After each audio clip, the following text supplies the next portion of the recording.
अनंतकोटी ब्रह्मांड नायक राजाधिराज सच्चिदानंद सद्गुरु श्री ब्रह्मचैतन्य महाराज की जय। श्रीराम समर्थ। 31 जानेवारी। नाम हाच भगवंताचा अवतार। आजच्या युगात नाम हाच भगवंताचा अवतार आहे। सुष्टांचे रक्षण आणि दुष्टांचा नाश करण्याकरिता मी अवतार घेतो असे भगवंतांनी गीतेत सांगितले आहे। त्यावरून असे ठरते की सुष्ट आणि दुष्ट या दोघांचेही अस्तित्व असून त्यात दुष्टांकडून सुष्टांना त्रास होण्यातच भगवंताच्या अवताराची उत्पत्ती आहे। आजकाल पाहू गेले तर असे दिसते की सुष्टांचे अस्तित्व जवळजवळ दुर्मिळ झाले आहे। म्हणजे ज्यांचा छळ झाला असता भगवंताने अवतार घ्यावा ते सुष्टच नामशेष झाले आहेत। मग अवतार तरी कोणासाठी कसा व्हावा? याचा अर्थ अवतार होणारच नाही असे नाही, पण वस्तुस्थिती काय आहे ते यावरून आपल्याला समजेल। आजची परिस्थिती आणि पूर्वीच्या काळची परिस्थिती यात फरक आहे।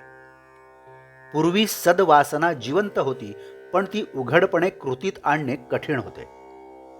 आता सद्वासनाच नाहीशी झाली आहे, म्हणजे पायाच ढासळला आहे, तिथे कृतीचा प्रश्नच उद्भवत नाही। पूर्वी सद्वासना सूक्ष्मपणे का होईना जिवंत होती, पण स्थूल प्रकट कृती दुर्घट झाली होती। त्यावेळी भगवंताला स्थूलात येऊन कार्य करणेच जरूर होते आणि अशावेळी अवतार घेऊन म्हणजे सगुण रूप धारण करून भगवंताने कार्य केलेही। आताचा प्रश्न दुर्वासना जाऊन सद्वासना कशी उत्पन्न होईल हा आहे। म्हणजेच कार्य सूक्ष्मातले आहे।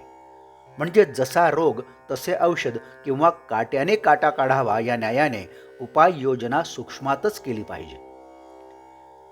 वासना बदलायला वासने इतकाच जबरदस्त इलाज पाहिजे आणि तो म्हणजे भगवंताचे नाम।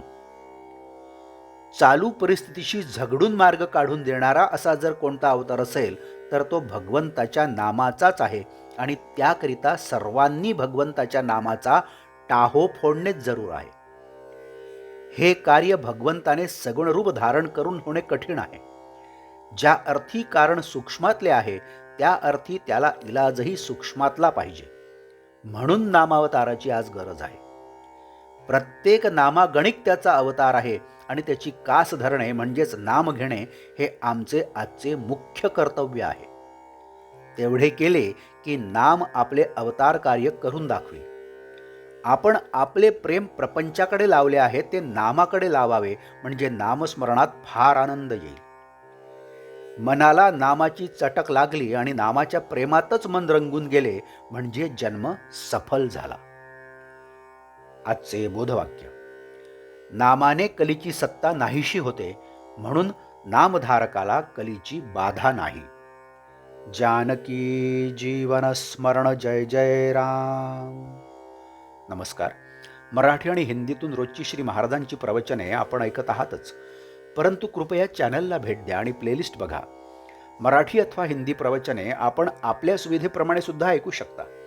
मी परत एकदा आपणाला विनंती करतो की चॅनलला सबस्क्राईब करा, शेअर करा, लाईक करा, कमेंट्स द्या, बेल आयकन दाबायला मात्र विसरू नका। धन्यवाद। जय जय श्रीराम।